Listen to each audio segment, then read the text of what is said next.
Hello, my name is Chris, and today I'd like to answer a question from a member of our Finding Freedom Facebook group about whether or not we should give up coffee in the morning when we are quitting smoking. Not long ago I posted in Finding Freedom saying, hey guys, I'm going to do a Q&A video. Send me any questions you'd like me to answer and I'll give you all the answers in a single video. I got so many great questions. And the more I thought about my answers to each one, I started to think, do you know what, I've actually got quite a lot to say. So rather than trying to cram all my answers into one video, I'm going to make one video per question and start getting those out to you in the coming days and weeks. But I'm going to start here today with this great question from Njemilia. Now first and foremost, Njemilia, I'm not 100% certain that I have pronounced your name correctly. If I haven't, I genuinely apologise. Please do let me know so that I can get it right in the future. But Njemilia asked me, should one who misses a cig the most in the morning with coffee cut off that coffee in the morning? And it's such a great question, and I think Njemilia has worded it perfectly.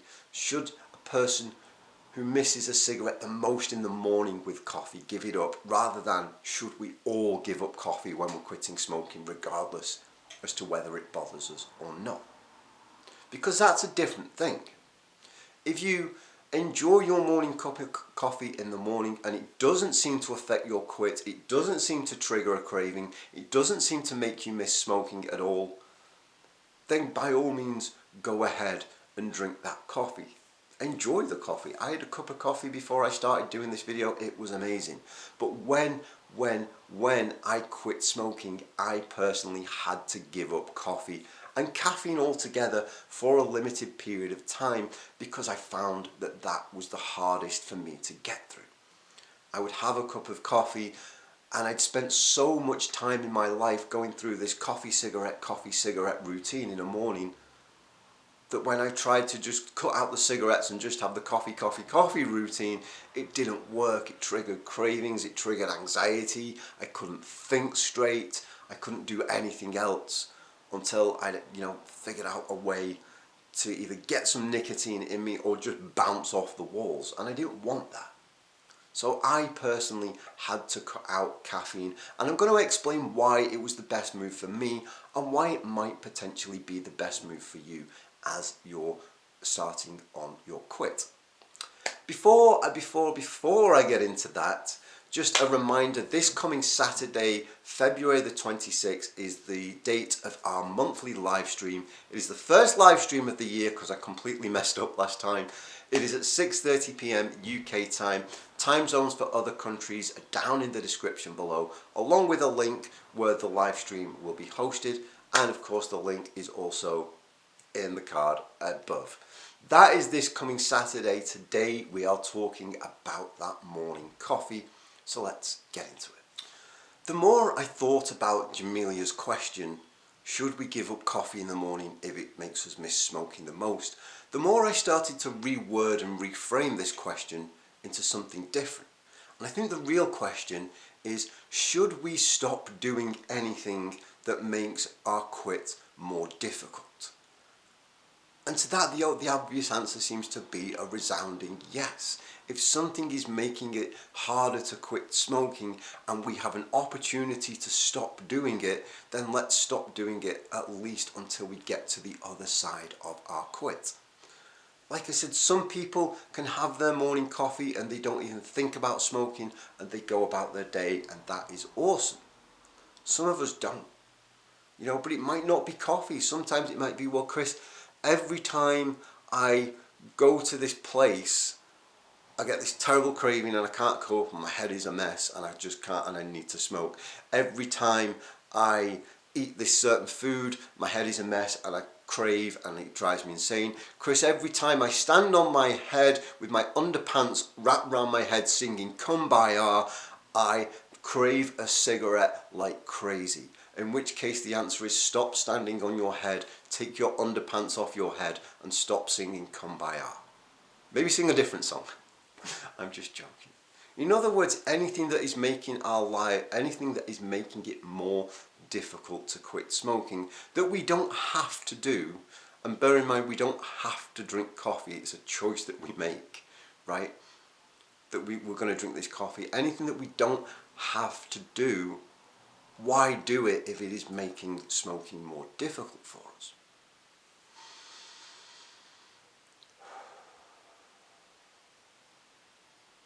And yes, I appreciate that there is an addictive component to caffeine, just as there is with nicotine. But again, you know, like, we're not obligated to drink the coffee. Nobody puts a gun to our head and said, you have to drink this coffee. So we don't have to do it. Like I said, when I quit smoking, I knew for me fundamentally that I had to cut coffee out of my life, at least temporarily, because I just couldn't do it. I could get through anything else in my day apart from that feeling that I would get after I drank a couple of cups of coffee. And at the time, I didn't know why that was. All I put it down to was the routine. Well, I always smoke with a cup of coffee, therefore it's just a psychological thing, therefore I'll stop it and I'll feel better. Now that I've been doing this for a little bit of time, I actually understand that there's more to it than that. And you think about how caffeine metabolizes differently in the body of a smoker compared to a non-smoker. And a non-smoker needs far less caffeine. I think I read somewhere it was like half the amount of caffeine to get the same effect as a smoker. So let's say when we're smoking, we drink 4 cups of coffee in a morning, and that sets us up for the day and we're kind of normal and good. When we quit smoking, we actually kind of only need 2 cups of coffee, say, to get that same effect. Yet we don't really think at the beginning to halve our caffeine intake or anything like that. We just keep doing the same thing. And what then happens is, because we've got far more caffeine in us than we actually need as someone who doesn't smoke, we end up jittery, we end up anxious, you know, and there's a lot to be said about the links between caffeine and increased anxiety. So we end up jittery, and all of these, yeah. So half of what we're feeling isn't actually a cigarette craving, it's just anxiety, it's just that jittery, yeah kind of feeling that anyone would get if they had too much caffeine. And then for the longest time we've taught ourselves, well, while I'm feeling anxious and jittery, when I am not calm, the thing that I do is I go and smoke. So then in our minds we're going, well, I'm feeling awful now, and I know that a cigarette gets rid of this. So then we start to obsess about, I want this cigarette. It becomes this psychological compulsion as much as a physical thing.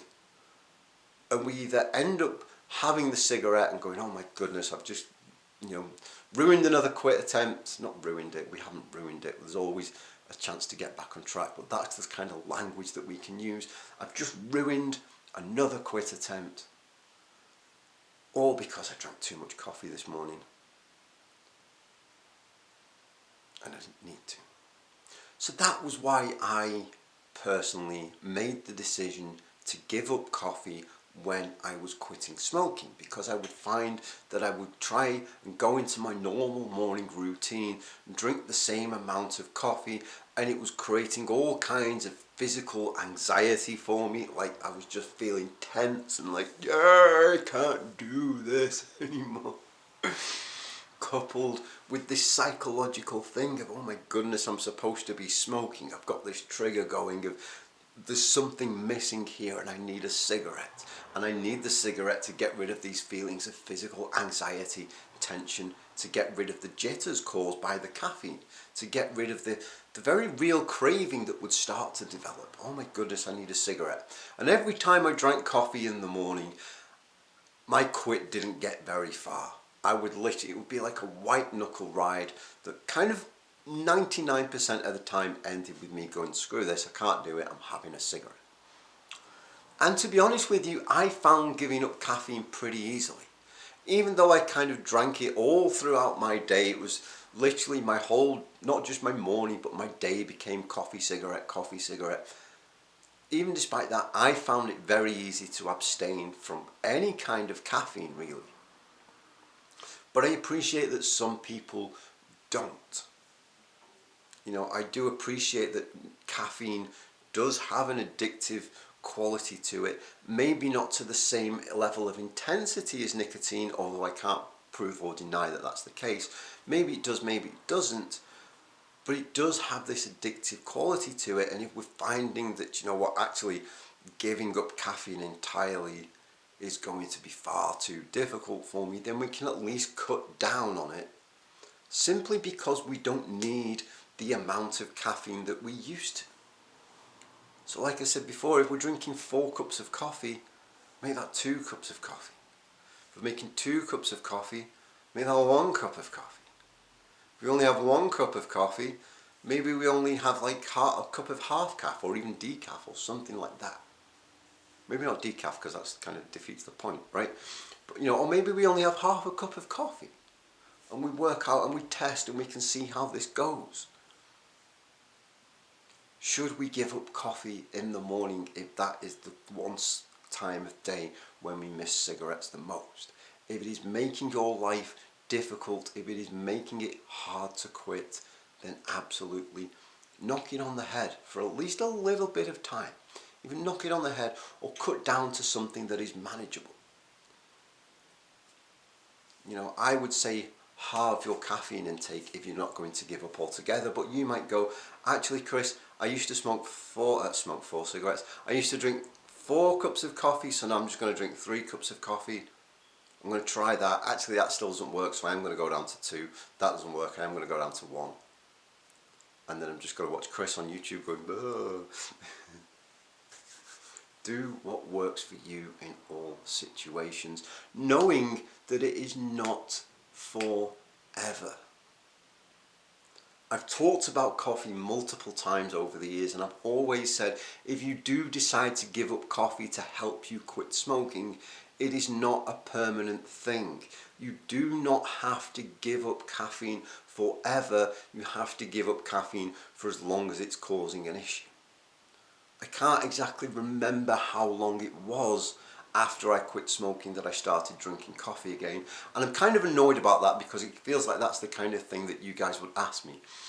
But you know, I do drink coffee these days, and I don't drink it anywhere near as much as I used to because I simply don't need to. I'll have 1 cup of coffee in the morning when I'm just waking up and getting my day together. Then sometimes my girlfriend and I will hang out and we'll have our morning coffee together. And then I'm kind of good for the day mostly, unless it's like mid-afternoon I've hit a slump, and then I might have a third, I might not. It depends on how I'm feeling that day. But I can do that safely now, and at no point when I have those 2 or 3 cups of coffee do I ever think, oh my goodness, I need a cigarette. I'm craving, I'm anxious, I've got the jitters, I can't think straight, oh my goodness, I need a cigarette. That used to be my old life as a smoker. It is not my life now as a non-smoker.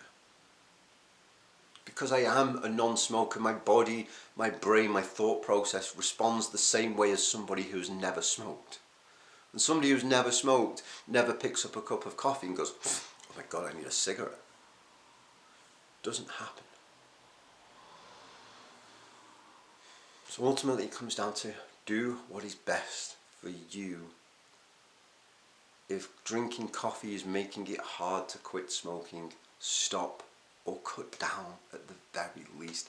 Find something that works for you. Knowing that down the line, when you're ready, when it feels right, you can pick up that cup of coffee again, and you'll probably find, as I did, that you don't actually want as much coffee as you used to have because you just kind of don't need it anymore. Like a couple of cups, 1 cup, 2 cup, maybe a 3rd cup later in the day will be enough.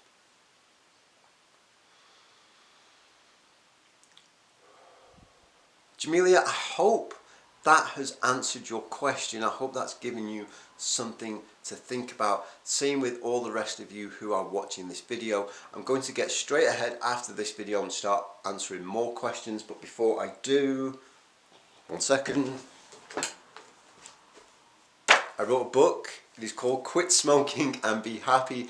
It is available in print and ebook form from Amazon. And if you do have the book and you found it useful or helpful, please do consider leaving me a review. I really would appreciate that.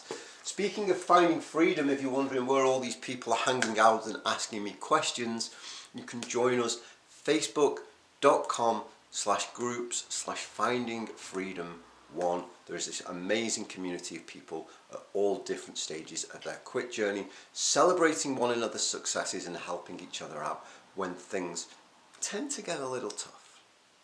If you would like to work with me one-to-one on helping you to quit smoking, I do offer structured programs that are tailored to you and what you need. You can find out all the information about that at cjstherapy.com. Click on services, click stop smoking support, and all the information that you need is there.